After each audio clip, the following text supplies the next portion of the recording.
Silence your phones, people, and that is in order.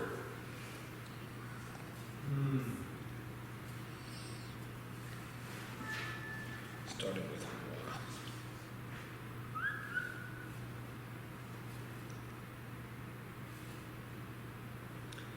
Okay, we are now up to our next installment of pre-holiday classes. Of course, this one is one of the pre-holiday classes which isn't exactly pre-holiday, but it depends on who you ask. And that is Lag BaOmer. Lag BaOmer. Now, it's important to bear in mind, actually we should begin with something, I think I put it in here, or did I cut it out? No, I didn't put it there. Okay. I have a piece here. There's an article which can be found online at da'at.ac.il, and honestly, if you just do a search in Hebrew for Lag BaOmer Minhagim or something along those lines, you'll find this article. It's written by I think Naftali Toker is his name, and one of the subsections in the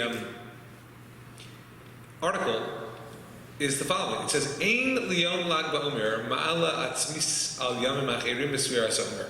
That the day of Lag BaOmer there's nothing more special about it over any of the other days of the Omer. And truth to power, he is correct.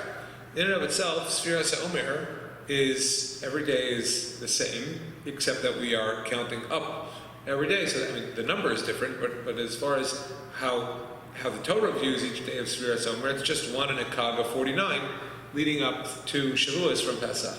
So Lag BaOmer, certainly in a biblical sense for sure, has no special significance, and even in a Talmudic sense, it has no special significance, because when the Gemara discusses Sfiras Omer with respect to any type of nod to an ancient story, it doesn't mention Lag BaOmer specifically. What it talks about, and the highlight of it is saying that Rabbi Akiva's students perished during this time period, and it says from Pesach until one version is Atzeres, another one is until Pros Atzeres. So the understanding is that pros comes from the word half, and half means half a month. And how much is half a month? 15 days. So if you subtract 15 from 49, where do you get to? 34. Just kidding. Yeah, but that's what you get to. But that's where they get 33 from. That's probably the reason why the Shulchan Aruch, when addressing the calendar date of Lag BaOmer, actually says that the mourning period of Sfira, which you're going to get into in a few moments, ends on Lag BaOmer, and anything which you have been refraining from doing on account of the Omer period, one is allowed to do on Lamed Dalid BaOmer, on the 34th of the Omer, not on the 33rd. Okay, so there is that distinction. So the questions that we're going to be looking at today are what happens, in other words, what changed with respect to halacha on Lag BaOmer, and what are the customs of Lag BaOmer, and more, before the customs actually, what is the history? What is the history of Lag BaOmer? How did Lag BaOmer become a day so noteworthy that in this class we're going to have a pre-Lag BaOmer segment of it, in addition to the pre-Rosh Hashanah, pre-Yom Kippur, pre-Sukkot, Chanukah and Purim, but there's certainly viable Yom Tovim, pre-Pesach. We'll have a pre-Shavuos. We'll have a pre-3 weeks, although that'll be similar to this class. And then we also have a pre-Sfiras Omer, because the pre-Sfiras Omer class, there'll be a little bit of an overlap between that one and this one, because a lot of because of the nature of just what Lag BaOmer is. Excuse me. Okay, so let's begin with the Shulchan Aruch on the top right, just so we understand the halacha side of Lag BaOmer before we get into the question of the history and the customs of today. So it's just a straight reading of the Shulchan Aruch in Siman Taf Tzadi Gimel, Seif Aleph. The Shulchan Aruch says the following. There is a custom not to get married until Lag BaOmer, which means that after Lag BaOmer, marriage could take place. So he opens the door saying that the reason for refraining from weddings has to do with the deaths of the students of Rabbi Akiva. The Rama says, I'm sorry, this is still the Shulchan Aruch, But this is not so much a Lag BaOmer discussion when he goes into what's allowed during the time period of Sfiras Omer. Next, Sif Beis. Noagim shaloli histaper ad lamed gimel laomer. The custom is not to get haircuts. The first one we saw was marriages, and now it's haircuts until the 33rd day of the Omer. Shalomrim just paschal lamus, because then they say at that point, Rabbi Akiva's students stop dying. Mainly histaper ad lamed daled baboker, and according to the Shulchan Aruch, according to the Mechaber, Yosef Karo, we don't take haircuts until the 34th in the morning, 34th of the Omer.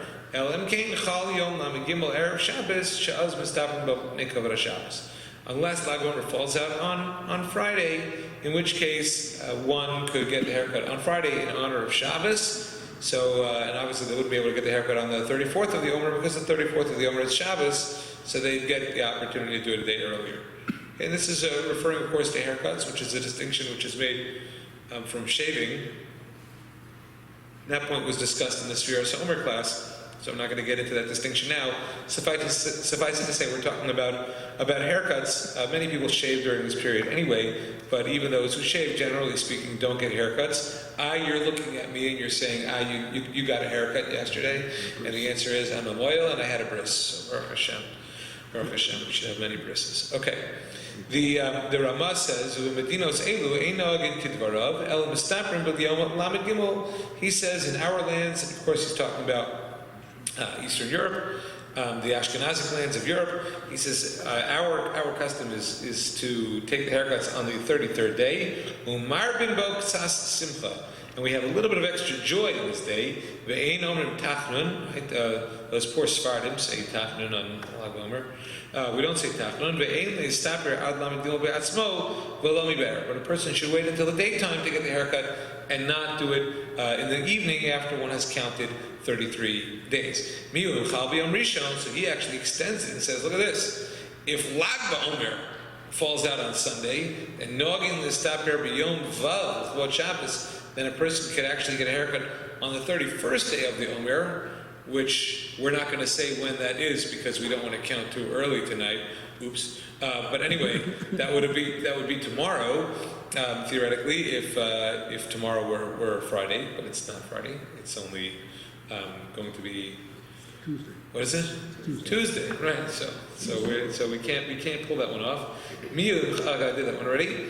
Umishu bal bris umal beno mutter listaper b'spira l'chvod amila. See, there you go. That's why I got a haircut because as a moil I can be a bal bris, and therefore I was able to get a haircut. Now the next law in the Shulchan Aruch again raises the question of haircuts and goes to mentioning Lag BaOmer. So he says, some say that you can get a haircut on Rosh Chodesh Iyar, but that's a mistake. The Ramah says, so he's opening the door and discussing what the different customs of Sfira are, and we talked about this in the Sfira class. And those who get haircuts up until Rosh Chodesh Iyar should not get haircuts from Lamed Gimel, BaOmer, and on. So that would translate to that a person could get a haircut on Lag BaOmer, but unlike those who observe the morning customs of Sfira, or the morning observances of Sfira, however you want to call them, who could get haircuts from Lag BaOmer and on, anybody who was getting haircuts until Rosh Chodesh Iyar could get a haircut on Lag BaOmer, but they can't get a haircut until up until Shavuos. After that, or the Shloshis Megvalah, depending on which custom one follows. Even though you can get a haircut on Lag BaOmer itself. Those who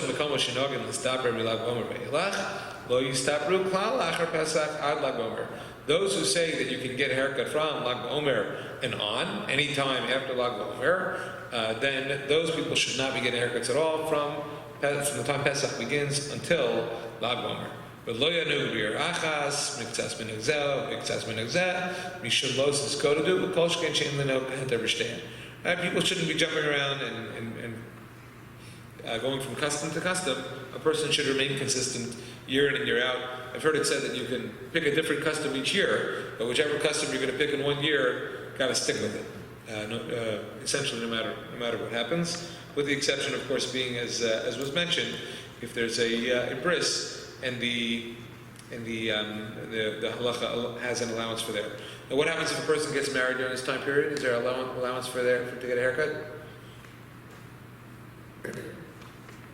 Come on, folks, it's a trick question. You can't get married during the time period. So if you're going to get married, you're shaykhs anyway, so you may as well get a haircut. But you're not supposed to get married during the Omer period. Anytime that you're not supposed to be getting married, you should be getting a haircut. Why is a bris allowed? Because a bris you can't anticipate. That's, the zman is literally grama. You don't choose when the baby's going to be born, and you don't choose when the bris is going to take place.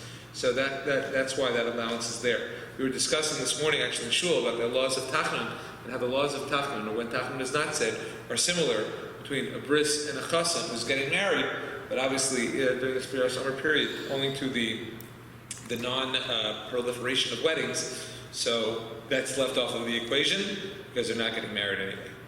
Okay, so this is the main reason given in the Shulchan Aruch for why we have these quote-unquote morning practices relates to the students of Rabbi Akiva.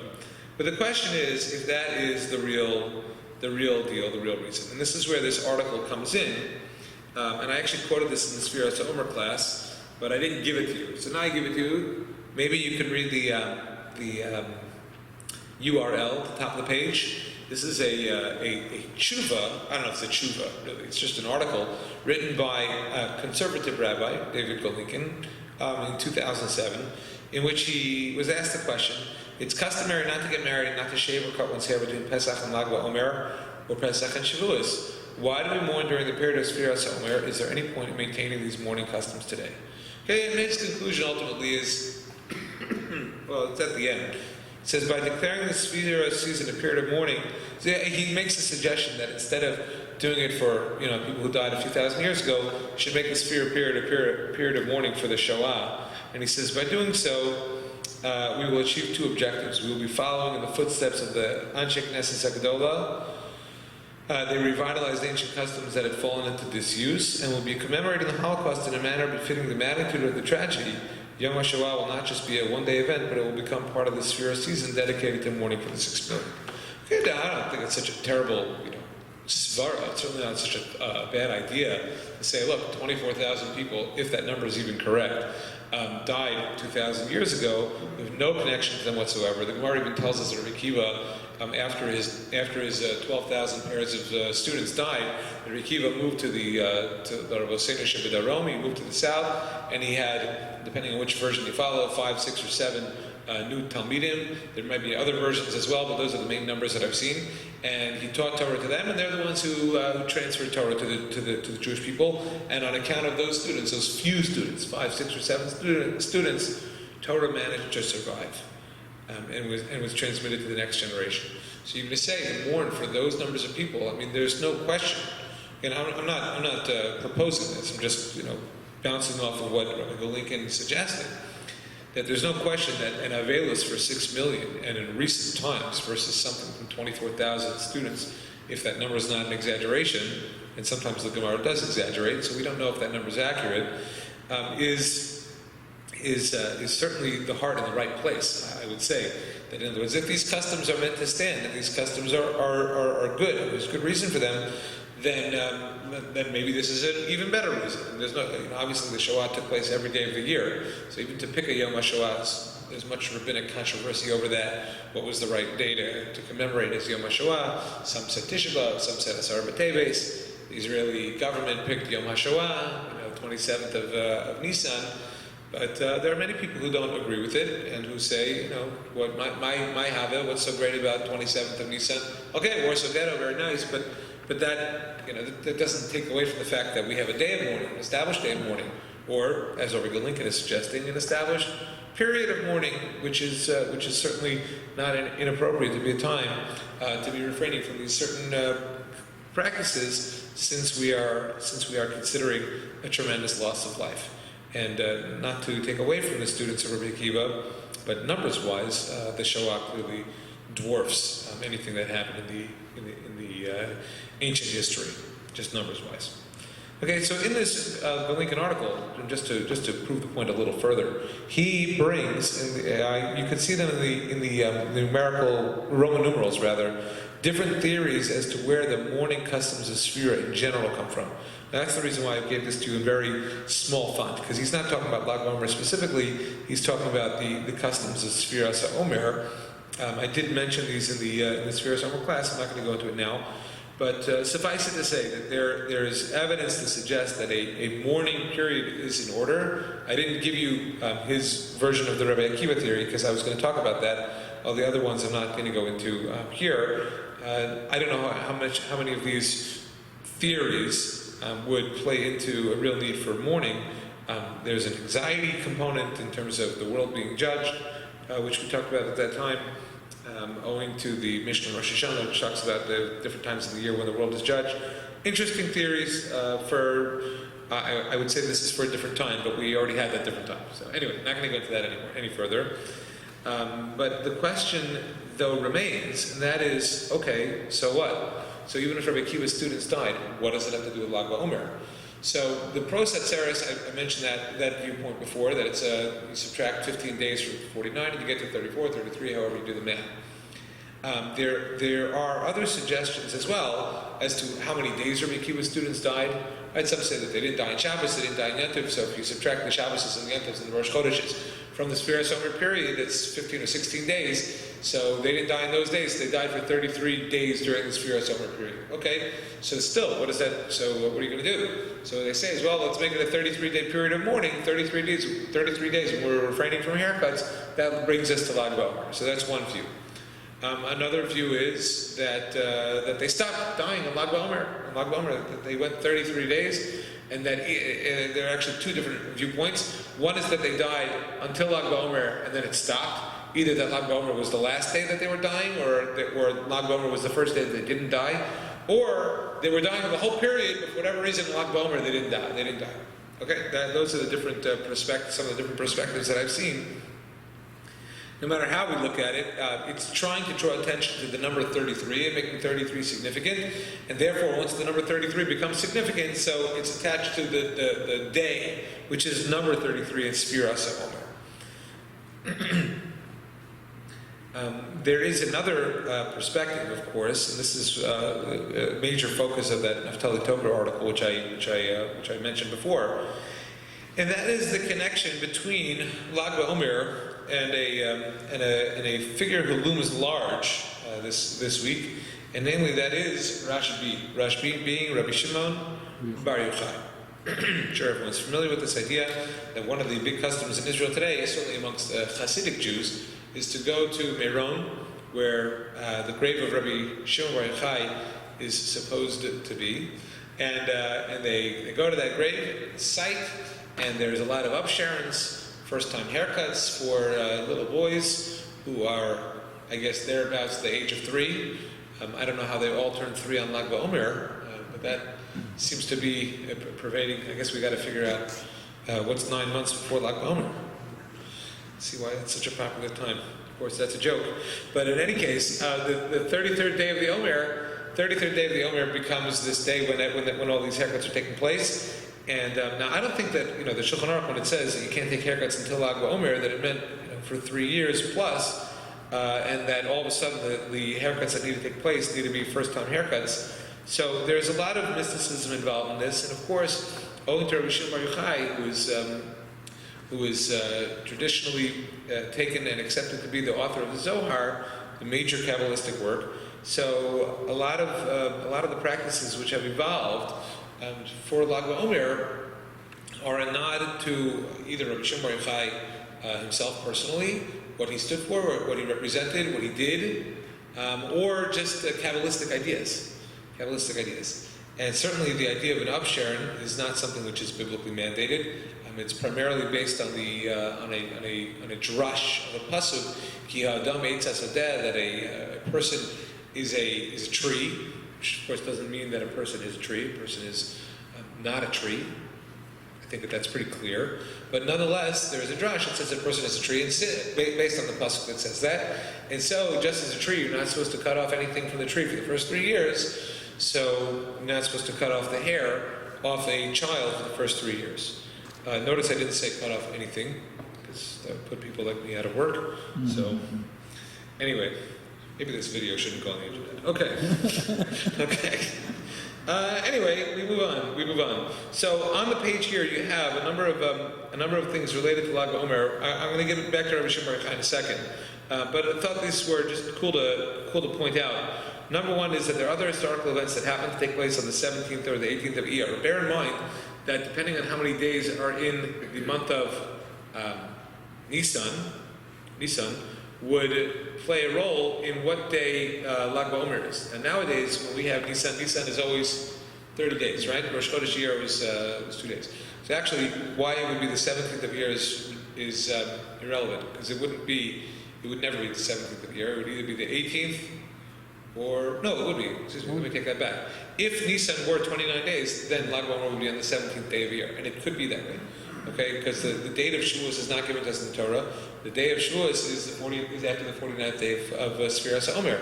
And since, theoretically, Nisan and Iyar could both be 29-day months, that would make Shavuos take place on the 5th of Sivan. If Nisan, am I doing that right? Yes. No, incorrect. That would make it on the 7th day of Sivan. If Nisan and Iyar were both 30-day months, then Shavuos would be on the 5th day of Sivan, because everything would be adjusted a little bit. The way that we have it now, since Nisan is always 30 days, and Iyar is always 29 days, so our Shavuos is always on the 6th of Sivan. Yes? Where is the discussion that Nisan could be a poster? No, meaning in the times of when the Beis Din would declare Rosh Chodesh. No, I'm saying now we have a set calendar. We've had a set calendar for a very long time. But in the times when Beis Din was Mekadesh Al Pi Re'iyah, so Nisan could theoretically be a 29-day month. There's nothing that says that Nisan has to be a 30-day month. That's just the way that our calendar is set now. But this is a discussion in the Gemara, because the Gemara asks, when was the Torah given? The Gemara comes to its conclusion, but it shows that Shavuos is not officially tied to Matan Torah, because Shavuos doesn't necessarily take place on the same day the Torah was given. The Gemara even says the Torah was given on the 7th of Sivan. Oops, heresy, but that's the Gemara. It's the Gemara's conclusion. Okay, so but because theoretically Lag BaOmer could fall out on the 17th or the 18th, so both of these days significantly are related to. I mean, they're not related to Lag BaOmer per se, but it's just interesting to see that these all took place on this thing. Noach and family entered the ark. This is not my list. I took this from somewhere. I don't even remember where. This is a little while ago. Noach and family entered the ark, which is of course the first day of the flood. So why those are two separate things? But nonetheless, in the Torah they go in on the 17th day of the second month. So those who say that the world was created in Nisan, and therefore every time there's a reference to months before the giving of the Torah, right, that it's referring to Iyar, so then this is very clearly the month of Iyar.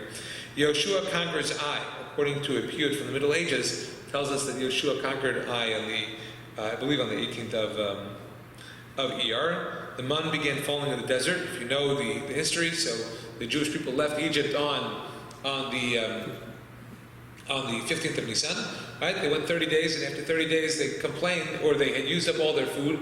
Then they went 3 days and they couldn't find water. And then they say, "Hey, where's the water? Where's the food?" So that's when the man began to fall. That's the 18th of Iyar. According to Josephus, the revolt in the year 66 began on Lag BaOmer, which is interesting. Of course, it doesn't relate specifically to Rabbi Akiva. Even though there's a discussion about why Rabbi Akiva's students died. Did Rabbi Akiva's students die because of a disease, which is one viewpoint. Another viewpoint is that they died because of they were involved in the Bar Kokhba rebellion. But in either case, Josephus mentions that was the day that the revolt began. Fires were lit on top of mountains to inform people of the revolt. That's related. Now, I'm not sure if how much of this is referring to the revolt in 66 and how much of this is related to the revolt in Bar Kokhba's time. Bar Kokhba lived 70 years after the destruction of the Beis HaMikdash, or 60s or so years after. And remember that in those times, people thought, look, the first Beis HaMikdash was destroyed, 70 years later they built the second Beis HaMikdash. Second Beis HaMikdash was destroyed, so 70 years later we're going to build the third Beis HaMikdash. Of course that wasn't meant to be, but that is a contributing factor in the timeliness of Bar Kokhba's rebellion. Okay, I said I'm going to get back to Rabbi Shimon Bar Yochai, so now's as good a time as any to do that.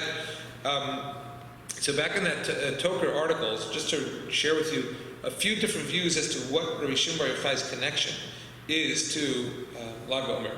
So there is a view that says he was born on this day, another view that says that he was married on this day, another view that says that he got smicha on this day. And in the article, he gives a number of ways that we medayek this information from the Gemara. So I got, what do we got? Born, died, got married, got smicha. Okay, these are the different connections that Rabbi Shimon Bar Yochai has. And of course, on account of all these different possibilities, there's another one that says that he emerged from the cave. Rabbi Shimon Bar Yochai was in the cave for 12 years and then another year. So one view is that he emerged from the cave on Lag BaOmer. Another one is that he finished writing the Zohar on Lag BaOmer. So there's clearly a deep connection in some way, though nobody could really pinpoint how this specific day became associated with Rabbi Shimon Bar Yochai, because there's a lot of reading between lines in order to get that magic number. In any case, there is a significant connection which is assigned to Rabbi Shimon Bar Yochai. That's one of the reasons why people go to his grave on this day. We call it Yom Hilula de Rabbi Shimon Bar Yochai. What does Hilula mean? Anybody? What does Hilula mean? So, no, I don't think it means Hala. So it could mean that, right? No, it's a discussion, right? Does it mean the day he came out of the cave? Then it would be Hala. But some say it comes from the word Aliyah. I mean, Aliyah is Teshama, right? In other words, that's the day that he went up to Shemayim and brought together the cosmos. So if that's the case, so that's another viewpoint. It's certainly more of a Hasidic or Kabbalistic view to honor, to make a celebration on the day of Yartzeit. The Talmudic and therefore Brisker viewpoint is, what do you do on a Yartzeit? Fast. You fast. He's certainly not celebrating and cutting hair. So anyway, that's a distinction which is made. Okay, so let's turn over the page for a second. Turn over the page, and we're going to look at the parts on the bottom of the page which are in Hebrew. The first one is from the Matzah Vitri, who says, "V'yom Purim hu Lag BaOmer." He says Purim and Lag BaOmer have the same rules associated with them. Obviously, you're not reading Megillah, but he says, how do you remember that? So, in other words, vis-a-vis Tachnun, vis-a-vis Hesped, I guess, whatever. He says, how do you remember that? Zeh Chadar Shema Echad Peleg. Right? It's a pasuk describing one of the descendants of Noah, who was around during the time of the Dor HaPalagah. Okay, what's the significance of Peleg? Purim Lag BaOmer. It stands for Purim and Lag BaOmer. Okay, that's one view. Next, Minhagim Yishanim. He says, if a person needs to, if there's going to be fasting which takes place, it's probably referring to Bahab. They should be done before Lag BaOmer. Al Kein Ba Rosh Chodesh Iyar B'Shabbos. Ein Mevarchen Al Sheni V'Chamishi B'Sheni Lisanos Kim B'Shabbos Haba Acharav Shu Ches B'Iyar. Ki Lag BaOmer Yud Ches B'Iyar. Yes, he's just pointing out that the Lag BaOmer is on the 18th day of Iyar. The Aruch HaShulchan, when he talks about Lag BaOmer, he says,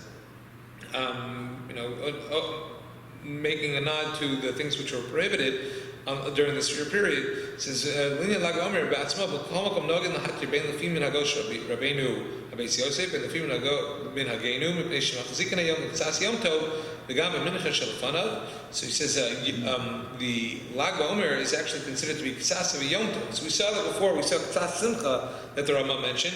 V'ragilin lekroso hilula de Rabbi Shimon Bar Yochai. Okay, that's the day which is attributed to Rabbi Shimon Bar Yochai or commemorated to.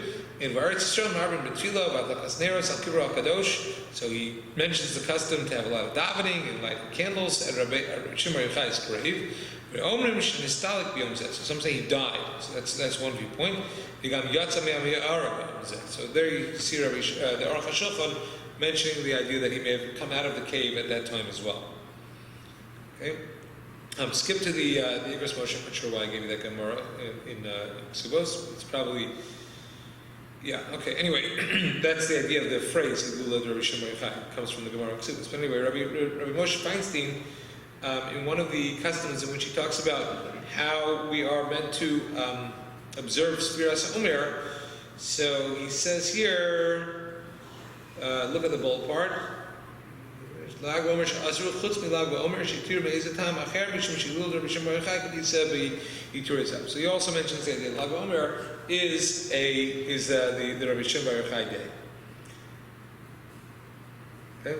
The Rabbi Ovadia Mavar Tanura talks about lighting bonfires or torches at least. Madlika Navukos Gedolos, he talks about the large torches, which today is translated to the bonfires. And the Chassam Sofer, he mentions the idea of the mun, which I mentioned before.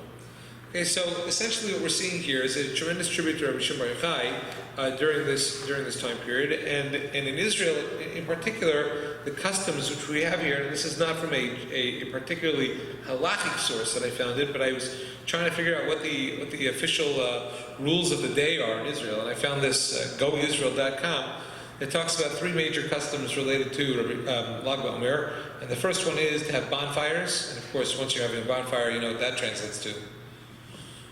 Barbecue, right? A barbecue, roasting marshmallows, because that's how we commemorate the death of Rabbi Shimon Bar Yochai. Bows and but in truth, there are other reasons. Rabbi Shimon Bar Yochai represents the Zohar. The Zohar illuminated the world. So that's one viewpoint. Another viewpoint relates to the fires were lit on top of the mountains. Now, until I saw I don't remember which Lord of the Rings movie, but until I saw one of the Lord of the Rings movies, I don't remember if it's the second one or the third one. Maybe it's the first one. I don't remember. But they have this. Remember the Mishnah that talks about how when Rosh Chodesh was declared, they would light the fires on the top of the mountains, and you could see. And it says it looked like a big line of fire across the.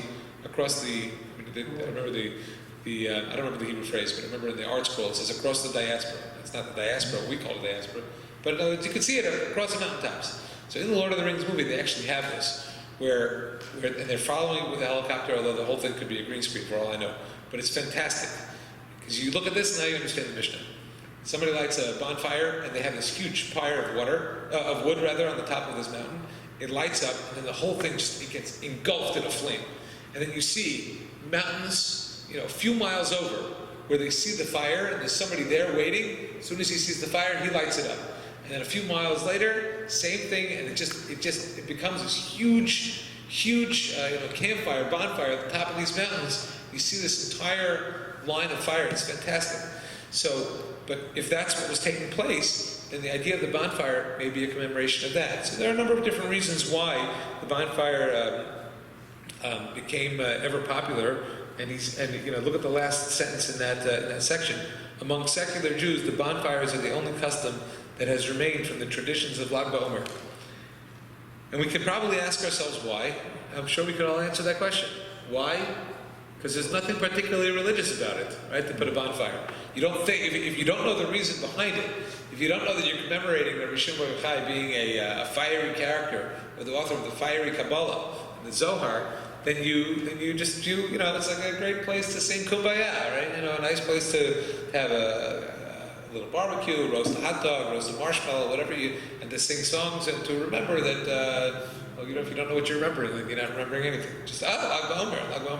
How many people in Israel who celebrate Lag BaOmer don't count Sfiras Omer? We're not going to answer that question, okay?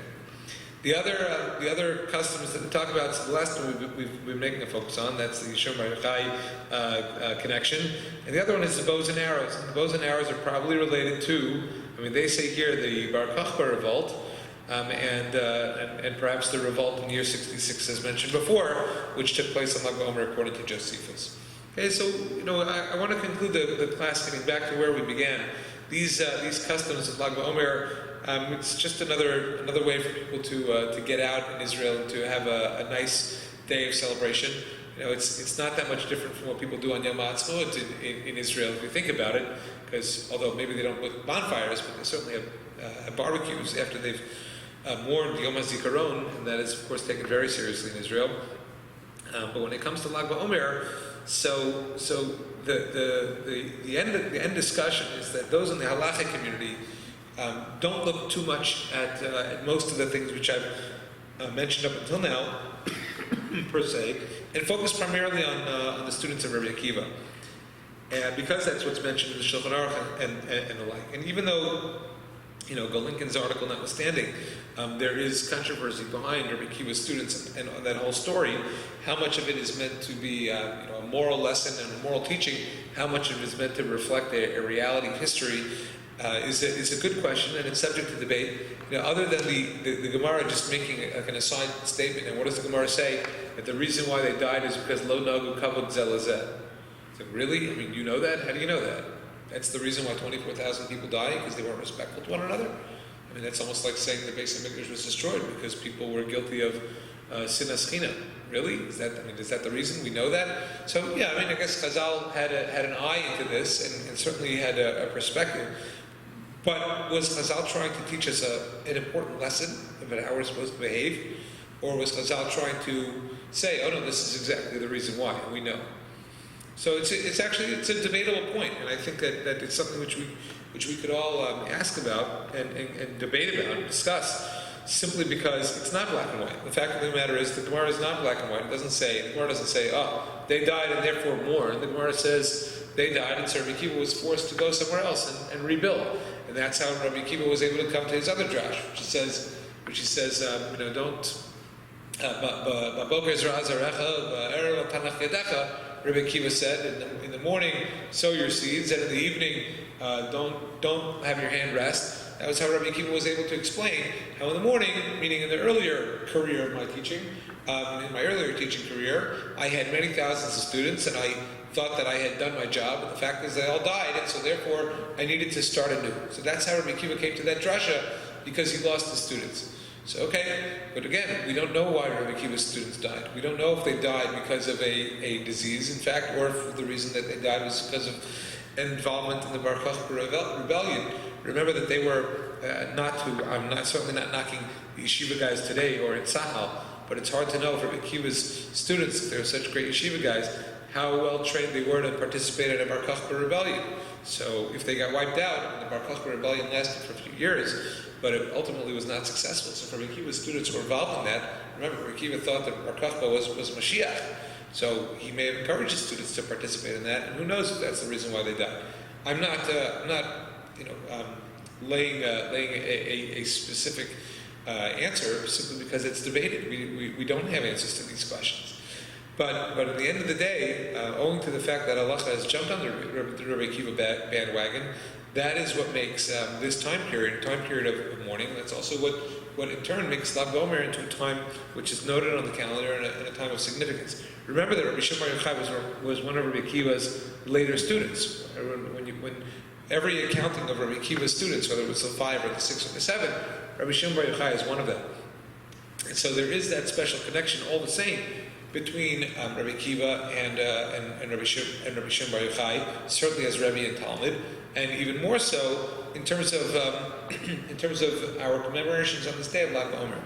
So I think that it's important to consider what could have been. Let's assume that Rabbi Akiva's student tally number is correct, and he had 24,000 students, and what his 5 students or 6 students or 7 students ultimately accomplished after, whether we look at this day of Lag BaOmer as Rabbi Shimon Bar Yochai's birth, death, coming out of the cave, right, getting his smicha, getting married, right, it doesn't really matter what that connection is. No matter how we look at Rabbi Shimon Bar Yochai, we have to say, look, if all of the Torah that we have today is attributed to Rabbi Akiva's students, Rabbi Shimon Bar Yochai being one of them, can you imagine what would have been accomplished by his 24,000 students had they lived? So looking at it from that perspective, so we can reject our numbers comparison between Holocaust and Rabbi Akiva's students, because again, the numbers is irrelevant.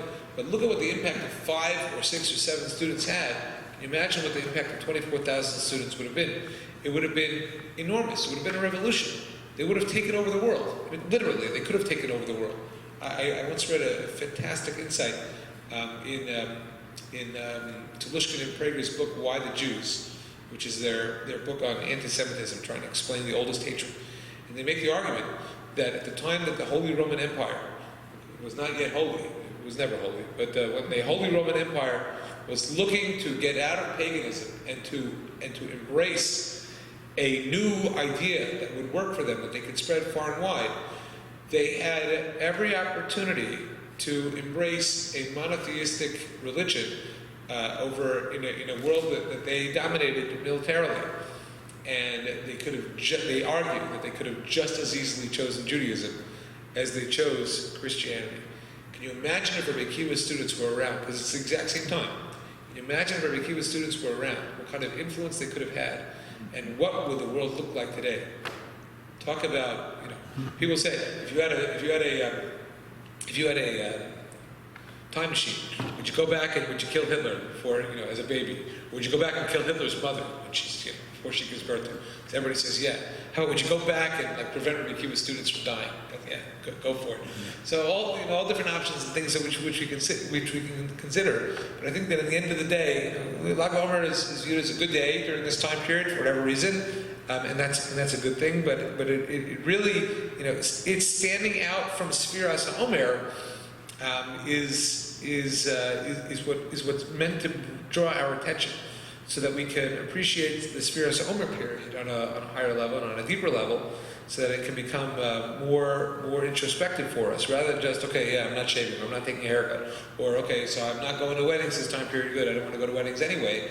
But oh no, why am I not going to weddings? Why is this something why did Lag BaOmer become a wedding date on people's calendar? They know, okay, maybe there's going to be a wedding this Wednesday night, or many weddings this Wednesday night, or on Thursday there'll be weddings. Why? Because we're celebrating a time of light in a moment of light in a period of darkness. I remember that one of the viewpoints as well, and I think Lincoln mentions this, as to why the mourning carried through, mourning carried through the time period of Sfiras HaOmer, is because there were other tragedies over the course of history, including the Crusades period and including the Tach Batat, Khmelnytsky massacres, took place significantly during the springtime in those lands. So there was always something to mourn for, even beyond the 2,000 years ago. We're talking 1,000 years ago. We're talking 500, 400 years ago. And certainly, Lincoln's point about the Holocaust shouldn't be shelved, because it's similarly significant in the same way. So Lag BaOmer, just like Yom HaAtzmaut, can be a day of light in a time of otherwise relative darkness. Lag BaOmer has become a day of light in a time of relative darkness. Whether a person is going to celebrate shooting fake bows and arrows, or going to Meron, or having a bonfire, or just for not saying Tachnun, let's enjoy the reprieve that we have for one day, and or getting a haircut. Right? Let's enjoy the reprieve that we have for one day during Lag BaOmer, and just remember that Lag BaOmer, at the end of the day, it's really just one more day in Sfiras HaOmer, and our ultimate goal is to be looking towards Shavuos. Yeah.